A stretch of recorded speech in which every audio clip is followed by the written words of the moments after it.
Buenas noches. Ya con casi todos nos hemos saludado.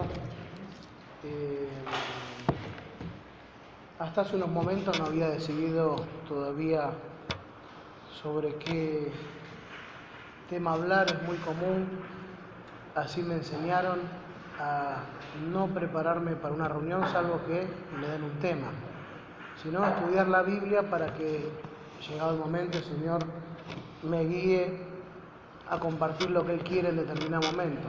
No es la primera vez que ha cambiado mis pensamientos en cuanto a qué compartir una reunión, aún durante el tiempo de alabanza, alguna frase, alguna cosa, siempre hay algo que llama mi atención y sobre eso luego comparto. Y vamos a hablar sobre algo que vi en una remera. Algo que vi en una remera me llamó la atención y vamos a hablar algo en la palabra de Dios sobre un tema puntual y particular. Muchas veces nos damos cuenta cuánto desconocemos de la Biblia, cuán poco estudiamos la Biblia. A medida que va avanzando la historia de la Iglesia, cada uno de nosotros tenemos mayor responsabilidad que los que nos precedieron, porque tenemos mucha más cantidad de recursos para poder estudiar la Escritura. Estamos en un tiempo en el cual es casi ilimitada la cantidad de recursos que tenemos para estudiar la Biblia. Ustedes saben que, no es correcto, ¿no? Mientras alguien habla por ahí, usar el teléfono en las reuniones. Algunos usan las redes sociales mientras se habla. Pero saben que una vez tuve una experiencia que estaba en una reunión y en el celular también podemos tener cosas malas o buenas. Y mientras el hermano hablaba mencionó una palabra griega y quería verificar si eso es así. En un celular puede tener concordancias, léxicos, puede tener distintas versiones de Biblias, aún la Septuaginta, puede tener una cantidad de recursos. Entonces ojeaba ahí para ver si la palabra griega que él había mencionado estaba asociada a otra que tenía en mi mente y el hermano un poco se enojó, no sabía qué estaba haciendo yo, pero dentro del mensaje dice no hay que ser descorteses, no hay que usar los celulares durante la reunión. Pero a lo que voy, al énfasis que quiero hacer es sobre la cantidad de recursos que tenemos. Y muchas veces a través de un mensaje, una palabra, una frase, alguna situación particular puede comenzar, es un incentivo para un estudio profundo de la palabra de Dios. Una vez llamó mi atención que don Roberto en un mensaje había mencionado que la palabra éxito no aparecía en la Biblia. Y uno también no debe quedarse con lo que un orador expresa, sino ver si esto es así en las Escrituras y estudiarlo y profundizar. Muchos de los que están aquí han hecho el instituto y también él nos desafiaba a poder profundizar, estudiar las Escrituras. Me parece que el legado de él ha seguido con todos aquellos que han sido sus alumnos. De alguna manera en el instituto nos ha desafiado, nos ha enseñado una manera de estudiar la Biblia que por ahí no es tan común, sino que nos lleva recurrentemente a profundizar y meditar en las Escrituras. Solamente eso. No hacen falta libros, pero los libros ayudan, podemos utilizarlos. Pero solamente con la Biblia podemos avanzar cada día en el conocimiento de Dios. Entonces estudié eso en algún momento y en un mensaje también estaba repitiendo esa misma afirmación, porque es una verdad. La palabra éxito no aparece en la Biblia. Entonces, cuando promediaba el mensaje, no sé si al finalizar alguien se me acercó y me dice, ¿cómo? Si en Nehemías dice, concedas buen éxito a tus siervos. Está bien, está traducido como palabra éxito, un vocablo hebreo que se puede traducir de 12 maneras diferentes, y el concepto de éxito que nosotros tenemos en nuestra mente, que está expresado en la lengua española, no tiene nada que ver con el éxito al que se refiere en ese texto. Así que tranquilamente podría haberse traducido como éxito o otro vocablo. Cuando vamos a la Biblia encontramos el concepto que Dios quería transferir en ese texto y en el resto de la Biblia. El creyente no está llamado a vivir una vida exitosa, sino una vida aprobada. Por eso, cuando miramos la vida de cualquier hombre de Dios, mirábamos la vida de David y podríamos decir, David fue un hombre exitoso y por ahí, a los ojos de los hombres, no, fracasó, cayó. Lo importante en la vida de los hombres y mujeres de Dios es la aprobación de Dios. Esto era algo que Pablo tenía muy claro. Por eso, en 1 Corintios capítulo creo que 9 o 10, él dice, no sea que habiendo sido heraldo para otro, yo mismo venga a ser eliminado. Ahí la palabra eliminado es adoquimos, que significa reprobado. Pablo tenía ese concepto bien claro. La carrera cristiana, la vida cristiana tiene un solo propósito, que es encontrar la aprobación de Dios. El creyente, el Hijo de Dios, tiene el propósito de poder agradar a Dios en todo, de buscar las cosas de arriba, de crucificar la vieja naturaleza, a través de la renovación del entendimiento, poder vivir y hacer la voluntad de Dios, la cual es agradable y perfecta. Entonces, en eso consiste la vida cristiana, en que seamos encontrados por Dios y seamos aprobados. Entonces, el creyente no puede perder la salvación, pero en el tribunal de Cristo Dios aprobará o desaprobará la manera en la cual le hemos servido, en la manera en la cual le hemos adorado, y algunos recibirán recompensa y otros sufrirán pérdida. Entonces, esa palabra llamó mi atención y bueno, así empecé muchas veces a través de mensajes o frases o algo que escucho en un mensaje, llama mi atención palabras y las estudio y las sigo en la Biblia. El texto más breve de la Biblia, Jesús lloró. Una vez empecé a seguir las lágrimas a través de la Biblia, de Génesis a Apocalipsis. Se sorprenderían la riqueza de enseñanzas prácticas que encontramos a través de las lágrimas. Las lágrimas son una expresión de los sentimientos. En ese caso Jesús mostró cuánto amaba a su amigo Lázaro. Pero las lágrimas están asociadas al sufrimiento, las lágrimas están asociadas al servicio. Hay momentos en los cuales Dios pidió que no se derramen lágrimas. Hay momentos en los cuales Dios dice que sí se derramen lágrimas. Hay momentos en los cuales Dios se expresa rozando ya con algo que no lo podemos comprender. Dice, no están mis lágrimas en tu redoma, no están escritas en tu libro. Hay una consideración particular de Dios para las lágrimas de los hombres y mujeres fieles que padecieron por la obra de Jesucristo, por la obra de Dios. Entonces, fíjense, hablamos en la iglesia, estuvimos estudiando esto a lo largo de por lo menos como 7 u 8 reuniones, solamente la palabra lágrimas. Y había un hermano que en la iglesia que se emociona fácilmente, no sé, está en la cena, empieza a leer un texto y rápidamente casi empiezan a correr lágrimas por su rostro, está en un momento de su vida por ahí muy sensible, entonces permanentemente se emociona. Y justo en ese tiempo, esa palabra lágrimas llamó mi atención y empezamos a estudiarlo y lo empezamos a recorrer. Muchas gracias. Empezamos a recorrer ese tiempo estudiando esa palabra. Bueno, después, en otra oportunidad, el perdón. Y empecé a recorrer el perdón a lo largo de la Biblia y se sorprenderán las cosas que aprendemos. Muchas veces los psicólogos nos dicen que debemos perdonar y que debemos olvidar, dejar las cosas atrás, ir a pedir perdón al que nos ofendió, y eso no enseña la Biblia. Cuando vamos a la Biblia dice que debemos perdonar como Dios nos perdonó, como Jesucristo nos perdonó, y ahora no es tiempo para estudiarlo, pero los desafío a que lo estudien, y tiene que ver con que el perdón está asociado al arrepentimiento. Si nosotros pasamos por alto la falta, como dice Proverbios, no tiene que ver con perdonar, sino con que esa ofensa no produzca una raíz de amargura en nosotros, que es un pecado que crece. Uno tiene que tener la disposición para perdonar, uno tiene que ir en la búsqueda de aquel que ofendió. Es la persona la cual en muchos casos es espiritual o madura y es la que fue ofendida, la que va en la búsqueda de restauración de aquella persona que ofendió y que necesita el perdón. Pero nunca van a encontrar perdón sin arrepentimiento. Dios a nadie perdonó sin arrepentimiento. Entonces la Biblia empieza a describir y a enseñarnos cómo es el correcto perdón.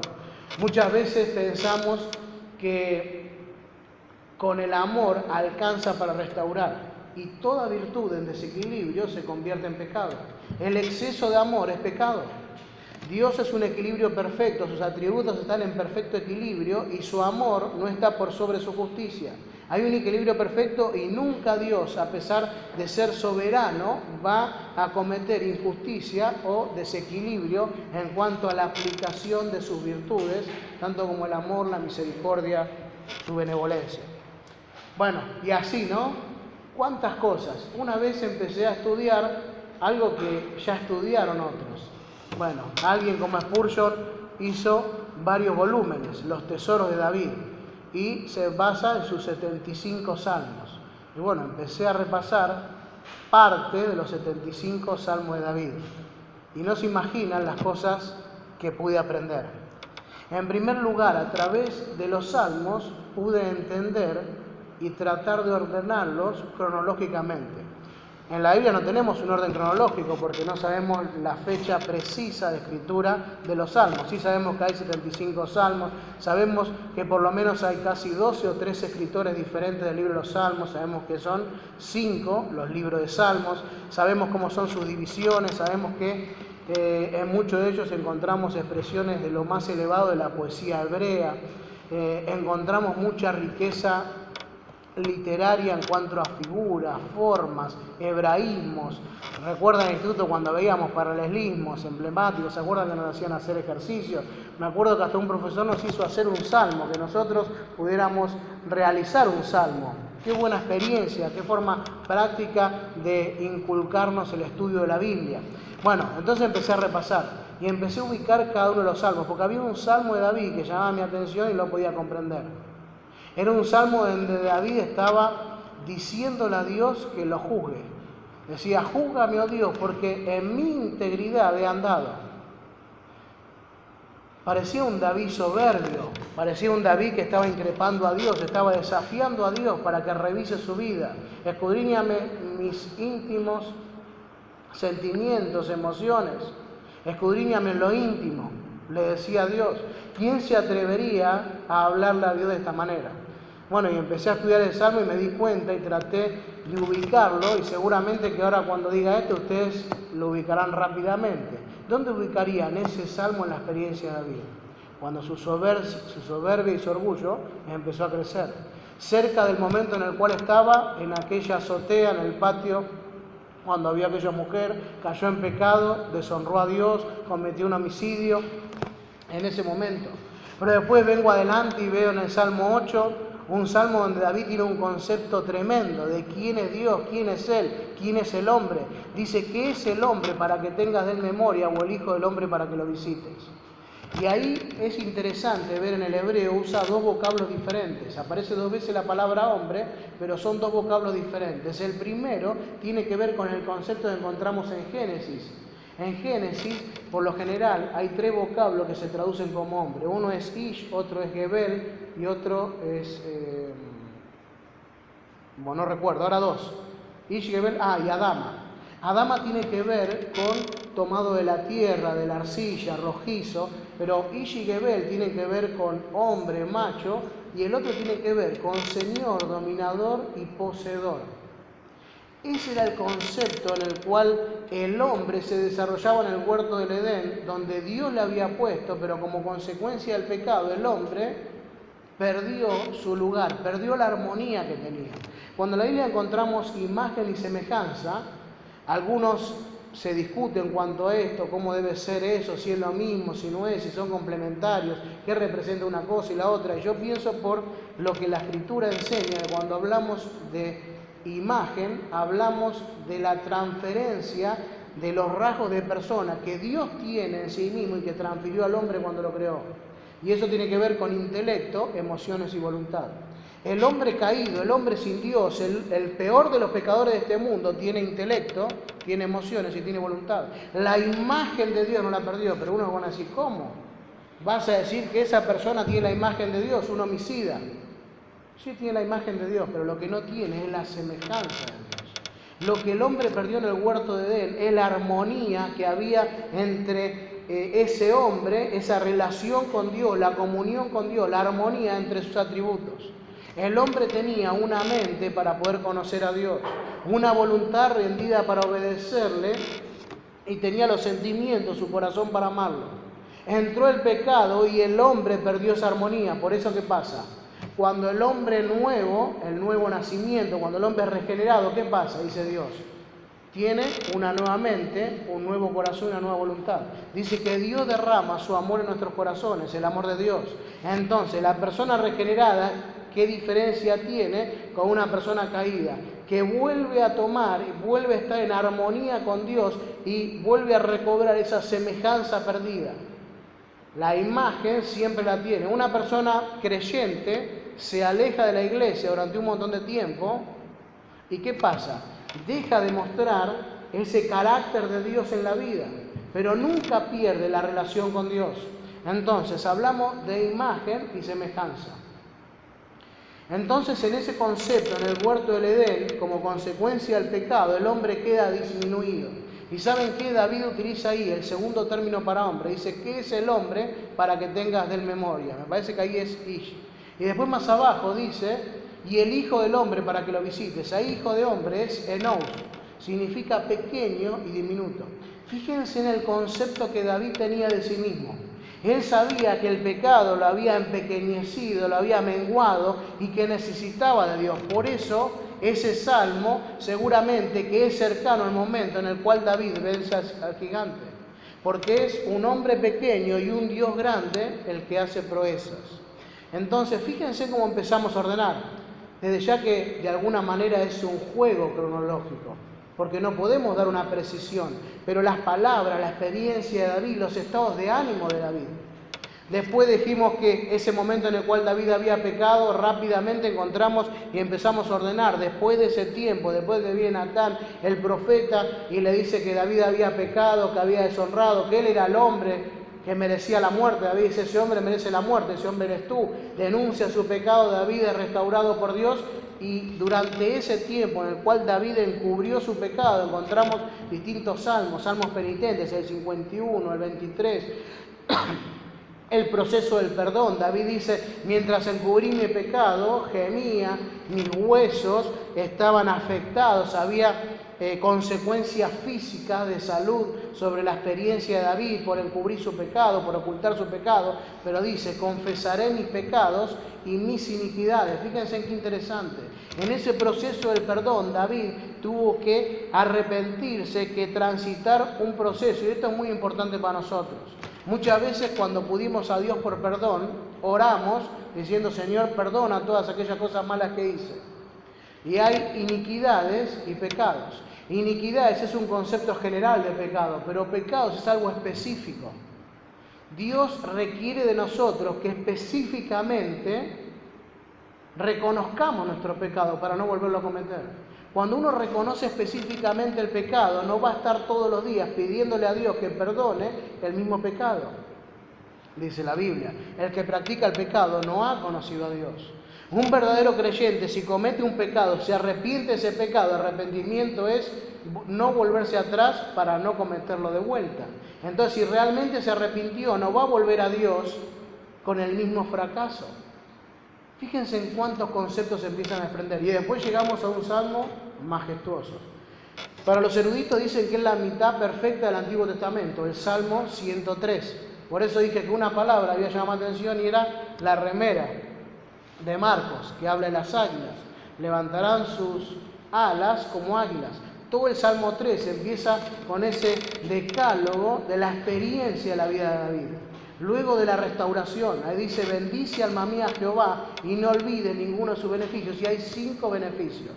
Él es el que perdona todas tus iniquidades, el que sana todas tus dolencias, el que corona de favores y misericordias tu vida, el que te rejuvenece como el águila. Pero no es el que vamos a estudiar. Esa palabra me llamó la atención para que repasemos en estos salmos de David. Vamos a ir a otro salmo de David. Pero les estoy diciendo para que vean la riqueza que tenemos en los salmos. Todas aquellas cosas que no disfrutamos, en las cuales no profundizamos de la Escritura. Hay un montón de salmos de David. El Salmo 103, aparte, tiene una construcción gramatical tremenda. Es una correspondencia introvertida de 10 miembros. Es una figura de dicción que se puede deshacer cuando la leemos, porque cuando la estudiamos nos vamos a dar cuenta que los primeros 5 versículos tienen relación con los últimos 2.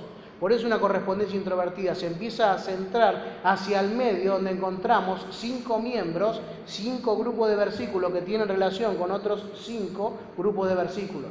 Así se estudia el Salmo y así encontramos una riqueza tremenda. Así que más desafío para ustedes. Pero quiero que veamos otro Salmo. El Salmo número 67.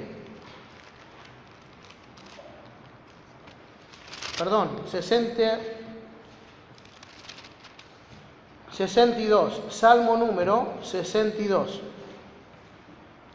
Solamente vamos a ver algunas cosas para seguir despertando el interés en ustedes. Es otro Salmo de David, muy particular.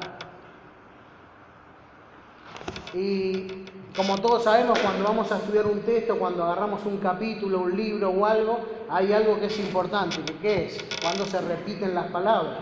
Las palabras que se repiten, las palabras que tienen trascendencia, incidencia sobre la cruz, sobre Dios, sobre el carácter de Dios, sobre los atributos, son aquellas que tienen un énfasis particular y son aquellas que le debemos dar importancia en la lectura.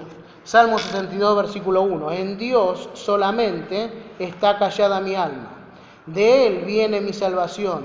Él solamente es mi roca y mi salvación. Es mi refugio. No resbalaré mucho. ¿Hasta cuándo maquinaréis contra un hombre, tratando todos vosotros de aplastarle? Como pared desplomada y como cerca derribada. Solamente consultan para arrojarle de su grandeza. Aman la mentira. Con su boca bendicen, pero maldicen en su corazón. Alma mía, en Dios solamente reposa, porque de Él es mi esperanza. Él solamente es mi roca y mi salvación. Es mi refugio, no resbalaré. En Dios está mi salvación, mi gloria. En Dios está mi roca fuerte y mi refugio. Esperad en Él en todo el tiempo, oh pueblos. Derramad delante de Él vuestro corazón. Nuestro corazón. Dios es nuestro refugio. Por cierto, vanidad son los hijos de los hombres, mentira los hijos del varón. Pesándolos a todos igualmente en balanza, serán menos que nada. No confiéis en la violencia ni en la rapiña, no os envanezcáis. Si se aumentaren las riquezas, no pongas el corazón en ellas. Una vez habló Dios, y 2 veces he oído esto, que de Dios es el poder, y tuya, oh Señor, es la misericordia, porque tú pagas a cada uno conforme a su obra. Qué maravilloso salmo. Bueno, si ustedes se dieron cuenta, hay palabras que se repiten, mucho. Así que vamos a dejar 30 segundos para que ustedes repasen las palabras que se repiten. Solamente repásenlas. Traten de ubicarlas y de ver cuántas veces se repiten esas palabras en el salmo. Es fácil, ¿eh? De los versículos que hemos leído, Salmo 62.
Las vieron, bueno, no tenemos tiempo, después en su casa van a seguir.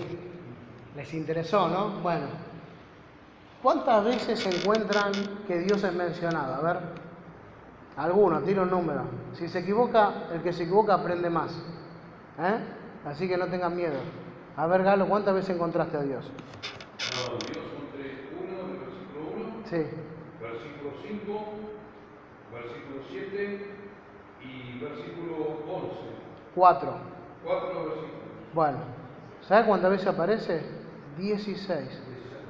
Porque ¿saben qué? Está en forma explícita e implícita.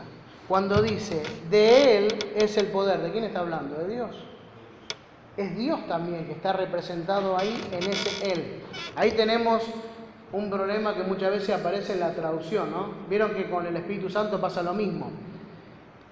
el Nuevo Testamento y el Antiguo, cuando se traducen, si encontramos alguna mayúscula es porque la pone el que traduce, el intérprete. Una persona interpreta el original y cuando traduce pone mayúsculas. En muchos casos en el Nuevo Testamento encontramos errores, que se pone mayúscula espíritu y no es Espíritu Santo, sino que es el espíritu de hombre. Hay un error. Es un error de interpretación del traductor. No es que sepamos más que el traductor, sino que cuando leemos nos damos cuenta que no está hablando del Espíritu de Dios, entonces no debe ir con mayúscula. Como hay otros textos que habla del Espíritu de Dios y está en minúscula. ¿Está? ¿Se acuerdan cuando nos decían que los títulos no fueron inspirados, los capítulos y versículos no fueron inspirados? De la misma manera, en la traducción hay errores. Pero bueno, eso se salva cuando realmente aplicamos el criterio y la ética y la hermenéutica al estudio de la Biblia. Entonces, en este texto aparece 16 veces Dios, 10 en forma implícita con otra frase y 6 en forma explícita. Después hay otra palabra que se repite mucho, que es la palabra solamente, aparece 5 veces. Después hay palabras que aparecen menos, a la palabra refugio aparece 4, la palabra salvación aparece 4, 5 veces, también 3 veces aparece la palabra roca. Pero bueno, yo hice una pequeña división para poder estudiarlo. La pueden hacer esa u otra, cada uno puede hacer su división. Las divisiones, uno hace una división para poder centrar ese grupo de versículos con un concepto o algo que enseña. De esa manera vamos armando esquemáticamente un estudio de la Biblia personal que nos ayuda a recordar, a volver a la Biblia y poder extraer de ella los principios, a poder hacer asociaciones en cuanto a las doctrinas. Una doctrina comienza en Génesis y termina en Apocalipsis. Cuando estudiamos de esta manera, esquemáticamente vamos a poder ir a la Biblia y aplicar correctamente los textos para desarrollar las doctrinas y que no haya errores. Entonces, yo hice una triple división. En primer lugar, encuentro que acá hay una verdad que David expresa. Otra cosa importante, este era un salmo que fue dirigido a Jedutún. ¿Quién era Jedutún? Era el principal de los cantores. Hay otros 3 salmos más que fueron dirigidos a Jedutún. Vieron que tiene pausa, dice Selab después del versículo 4 y dice después del versículo 8 Selab. Eso eran pausas. No hay una definición específica de Selab, pero tiene que ver con pausas que posiblemente se hacían al cantar o una pausa que se hacía para considerar lo que se había cantado o lo que se había leído. Y esto es muy importante. Y fíjense, encontramos que David expresa una verdad indiscutible. Esa verdad indiscutible, en primer lugar, encontramos que en los primeros versículos podemos hacer 3 divisiones. De versículo 1 y 2 encontramos que esa verdad es declarada. David declara una verdad absoluta. ¿Cuál es? En Dios solamente está callada mi alma, de Él viene mi salvación. Él solamente es mi roca, mi salvación, es mi refugio, no resbalaré mucho. En el versículo 5 encontramos que esa verdad David ya la declaró y ahora ¿qué hace? Esa verdad la repite y la aplica. Es que una persona no puede declarar una verdad si en primer lugar no la ha apropiado en la vida. David había vivenciado esto. Solamente en Dios había solaz. Cuando vamos adelante, el Salmo 16, encontramos la vida que vale la pena vivir. Es la vida que David expresa. En Dios hay contentamiento. Él es mi refugio, en Él está el solaz. Él es todo en mi vida, Él es el gozo. Empieza a expresar todas esas verdades que tienen que ver con la experiencia de vida y el disfrute, el gozo que se encuentra en Dios. David había experimentado esto. Sabía que de Dios provenía la salvación porque él había sido perdonado, había experimentado la misericordia de Dios, la protección de Dios, el cuidado de Dios, la conducción de Dios a lo largo de su vida. También la misericordia y el perdón de Dios aplicado en su momento de fracaso. Pero en el versículo 5 y 6 esa verdad la aplica y dice, alma mía. Fíjense, se aplica la verdad que declaró hacia sí mismo. Dice, alma mía, en Dios solamente reposa. Eso es lo que debemos hacer con la Escritura. La Escritura nos sirve como un conocimiento teórico, debe producir fruto en nosotros. Vemos la experiencia de David y queremos vivenciar lo mismo. Es el mismo Dios. Algunos dicen, ¿cómo esta persona? A don Roberto una vez comentaba que él había ido a Estados Unidos. Y entonces, después de una conferencia, se acerca un joven y dice: don Roberto, ¿qué materiales usa para estudiar? ¿Cómo hace para recordar tanto conocimiento de la palabra de Dios? Le dice: dígame qué materiales usa, así me los puedo comprar. Y dice: bueno, mirá, vamos a hacer una cosa, es una conferencia de 3 o 4 días. Vení el último día, yo te voy a decir, pero yo te quiero ver todos los días sentado en el primer banco. Bueno, dice que el joven estaba todos los días en la conferencia en el primer banco. Cuando llega el último, Roberto vio que estuve todas las reuniones acá adelante esperando para que usted me diga el material. Yo me lo voy a comprar. Yo quiero aprender a estudiar la Biblia así, quiero guardar ese conocimiento como usted lo tiene. Bueno, ¿sabes qué material uso? La Biblia. A lo largo de casi 40 años he estudiado no menos de 4 horas por día la Escritura. Bueno, y cuando falleció Tito, cuando hizo una reseña y contó algunas cosas, dice que Tito, don Roberto, cuando trabajaba y era gerente de Cian, dice que él iba a trabajaba y venía a la noche y se ponía a estudiar. Y Tito, cuando iba a la facultad, cuando iba para los estudios, salía a la mañana y don Roberto había pasado toda la noche estudiando.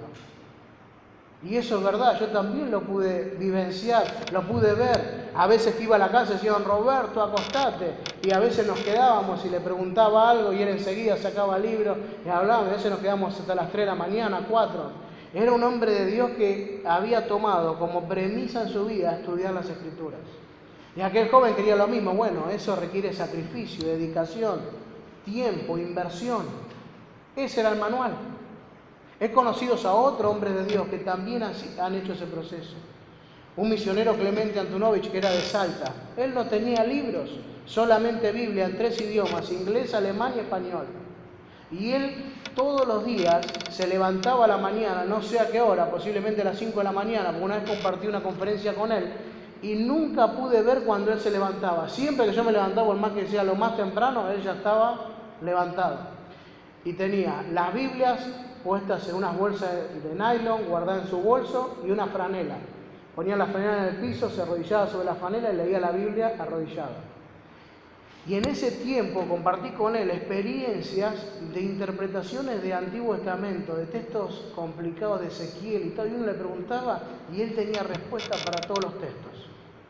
Y después de esa vez, a lo largo del tiempo, siguió mandándome material. Él escribía a máquina. Agarraba y hacía como unas especies de tiritas así donde ponía textos bíblicos. No era de hacer mucho bosquejo escrito, sino ponía textos. Él ponía sangre y le ponía 10, 5 textos, pero textos que tenían que ver con eso para que uno los estudie. Y él me seguía mandando material. Pero también esa riqueza, ese conocimiento de Dios, esa relación con Dios a lo largo del tiempo tenía que ver con un hombre que invertía tiempo en Dios. Bueno, entonces David declara esa verdad, después aplica esa verdad a su vida. Alma mía, en Dios solamente reposa, porque de Él es mi esperanza. Solamente es mi roca y mi salvación, es mi refugio, no resbalaré. Fíjense, cuando Él aplica la verdad a su vida, cambia. Porque antes que dijo: es mi refugio, no resbalaré mucho. Eso es lo que pensaba antes, pero cuando esa verdad la aplica a su vida, se da cuenta que no hay lugar para duda. Cuando estamos en Dios, no hay desliz. No resbalaré, cambia el concepto. Pero después, ¿qué pasa? Esa verdad se comunica. Una persona que conoce la verdad de Dios, la que Dios declara a través de su palabra y la aplica a su vida, tiene la autoridad para poder transferirla a otros. Muchas veces predicamos el Evangelio, predicamos a Jesús, pero de alguna manera creemos en Dios, pero no creemos a Dios. Le decimos a las personas que vamos a orar por ellos, pero no tenemos la confianza y la fe necesaria para orar. No sabemos orar, oramos y pedimos como no conviene.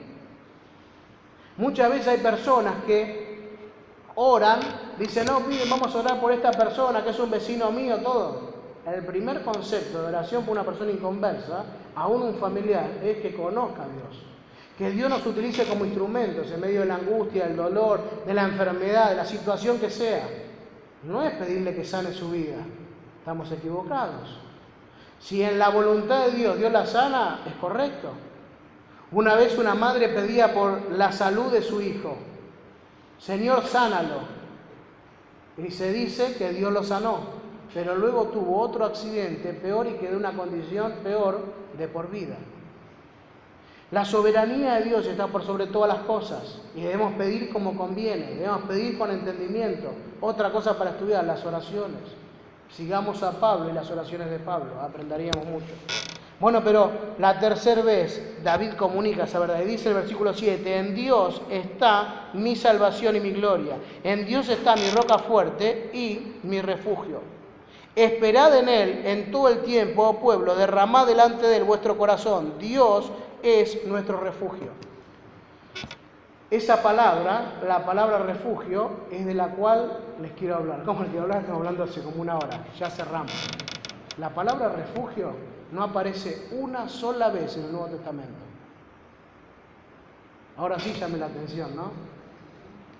Empiecen a leer desde Mateo hasta Apocalipsis y no van a encontrar una sola vez la palabra refugio. ¿Por qué?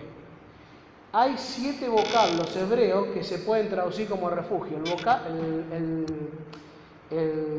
Los vocablos hebreos lo que tienen es, el idioma hebreo es mucho más reducido que el griego y que el español. Entonces, un vocablo se puede traducir con muchas acepciones diferentes. Por eso decíamos éxito. La palabra que se traduce como éxito en Nehemías se puede traducir de 17 maneras diferentes y algunas muy disímiles una de otra. ¿Se entiende? Porque el hebreo es muy reducido en cantidad de vocablos.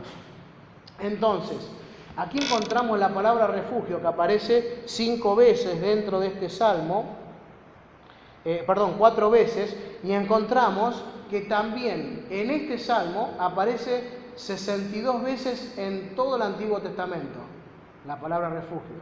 Y dentro de esas 62 veces aparece 4 en este salmo. Y de esas 4 que aparecen en este salmo, aparece 2 veces con 2 vocablos diferentes. Y esto también es muy importante. Fíjense, no aparece ninguna en el Nuevo Testamento. Aparece 4 veces acá y de las 4 veces que aparece, 2 vocablos son diferentes. Una es una palabra muy rara. Es Mishab, que tiene que ver con una ciudad amurallada. ¿Saben lo que significa? Ciudad de Moab. ¿Cómo el refugio está asociado a una ciudad de Moab? ¿Qué piensan ustedes? ¿Qué era Moab? El centro de la corrupción, del pecado, los enemigos del pueblo de Dios. Bueno, pero dentro de la ciudad de Moab había una parte elevada, como en la Acrópolis, donde las personas estaban seguras. En la parte de arriba de la montaña se amurallaba y ese era un lugar de refugio. Así que uno de esos vocablos tiene que ver con esa ciudad de refugio amurallada de Moab. Pero la palabra refugio puede traducirse de distintas maneras. Seguridad, confianza, lugar alto. Vamos a decir, hay unas 12 o 13 acepciones que se traduce la palabra refugio. Pero lo más interesante es que no está en el Nuevo Testamento. Y esto tiene una razón teológica. No es al azar. Dios estableció esto dentro de la unidad de la Biblia para aprender una verdad tremenda. Porque en el Nuevo Testamento no necesitamos refugio. ¿Es así o no? Bueno, veámoslo. En primer lugar encontramos roca asociado a Dios. En Deuteronomio, en 1 Samuel, en el Salmo 18, en Isaías. Dios era la roca de Israel. Y cuando vamos al Nuevo Testamento, ¿qué encontramos? Encontramos a Cristo, la roca espiritual. Él, en 1 Corintios 10, versículo 4, es el fundamento de la iglesia, la piedra angular. Entonces encontramos a un Dios representado por la roca, y como Biblia de los siglos, encontramos a Cristo representado como la roca.